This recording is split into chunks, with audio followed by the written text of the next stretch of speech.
Born in Stonewall, Texas, Johnson worked as a high school teacher and a congressional aide before winning election to the U.S. House of Representatives in 1937. In 1948, he was controversially declared winner in the Democratic Party's primary for the 1948 Senate election in Texas and won the general election. He became Senate Majority Whip in 1951, Senate Democratic Leader in 1953, and Majority Leader in 1954. In 1960, Johnson ran for the Democratic presidential nomination.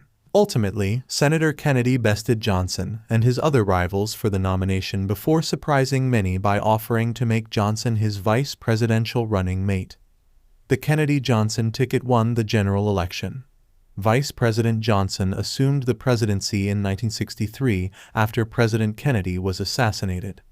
The following year, Johnson was elected to the presidency in a landslide, winning the largest share of the popular vote for the Democratic Party in history and the highest for any candidate since the advent of widespread popular elections in the 1920s. Johnson's Great Society was aimed at expanding civil rights, public broadcasting, access to health care, aid to education and the arts, urban and rural development, and public services. He sought to create better living conditions for low-income Americans by spearheading the war on poverty. As part of these efforts, Johnson signed the Social Security Amendments of 1965, which resulted in the creation of Medicare and Medicaid. Johnson made the Apollo program a national priority, enacted the Higher Education Act of 1965, which established federally insured student loans, and signed the Immigration and Nationality Act of 1965, which laid the groundwork for U.S. immigration policy today. Johnson's stance on civil rights put him at odds with other white, Southern Democrats.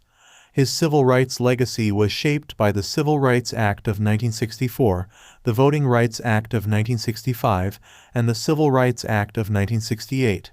His foreign policy prioritized containment of communism, including in the ongoing Vietnam War. He launched a full-scale military intervention in Southeast Asia, dramatically increasing the number of American military personnel deployed. Casualties soared among U.S. soldiers and Vietnam civilians. In 1968, the Communist Tet Offensive inflamed the anti-war movement and public opinion turned against America's involvement in the war. In Europe, Johnson maintained the post-war policies of his predecessors by continuing to promote and foster political integration and economic cooperation among Western European nations too. During his presidency, the American political landscape transformed significantly. 34 as white Southerners who were once staunch Democrats began moving to the Republican Party. 56 and black voters who sporadically supported the Democrats prior to 1964 began shifting towards the party in historic numbers. 78 Due to his domestic agenda, Johnson's presidency marked the peak of modern American liberalism in the 20th century. Johnson faced further troubles with race riots in major cities and increasing crime. His political opponents seized the opportunity and raised demands for law and order policies.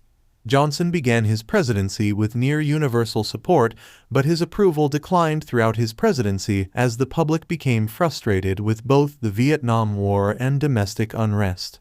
Johnson initially sought to run for re-election. However, following disappointing results in the New Hampshire primary, he withdrew his candidacy. Johnson returned to his Texas ranch, where he died in 1973.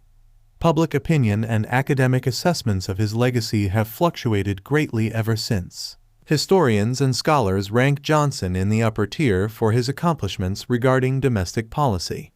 His administration passed many major laws that made substantial changes in civil rights, health care, welfare, and education. Conversely, Johnson is strongly criticized for his foreign policy, namely presiding over escalated American involvement in the Vietnam War.